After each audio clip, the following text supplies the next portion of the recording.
Last example of section 10.3, this is example 4. We're going to talk about the transitive property of parallel lines. So if you look here, if it says if two lines are parallel to the same line, then they're parallel to one another. So if you look at this diagram to the right, we have if P and Q are parallel. So if I told you that P is in the exact same direction as Q, and then if I told you Q and R were parallel, so now Q and R are parallel, I can mark those the same. Well then, if P is parallel to Q and Q is parallel to R, then P must be parallel to R. So if one line is parallel to two others, then those two other lines are parallel. So using that, here's the American flag. So the flag of the United States has 13 alternating red and white stripes.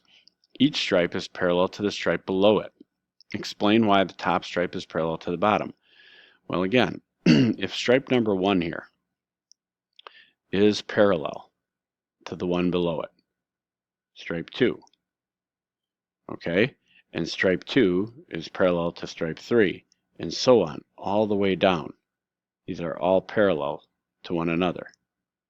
Then I can say that by the transitive property of parallel lines, we know that the top stripe is going to have to be parallel to the bottom stripe. And I'm getting sloppy with my arrows as we go down here. So if top stripe is parallel to the one below it, then that means this stripe is parallel to the one below it, and this stripe is parallel to the one below it, and so on.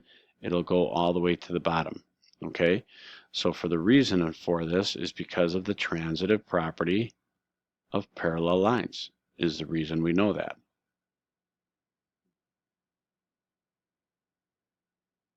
Okay, so real simple, I can say S1 is parallel to S2, then S2 is parallel to stripe 3 is parallel to stripe 4, and so on. By the time we get to the bottom, we get stripe 12 is parallel to stripe 13, and so by that transitive property, we're going to be able to say at the end that stripe 1 is parallel to stripe 13. Okay, and there you have it. We are all done with, sorry about that. We are all done with section 10.3.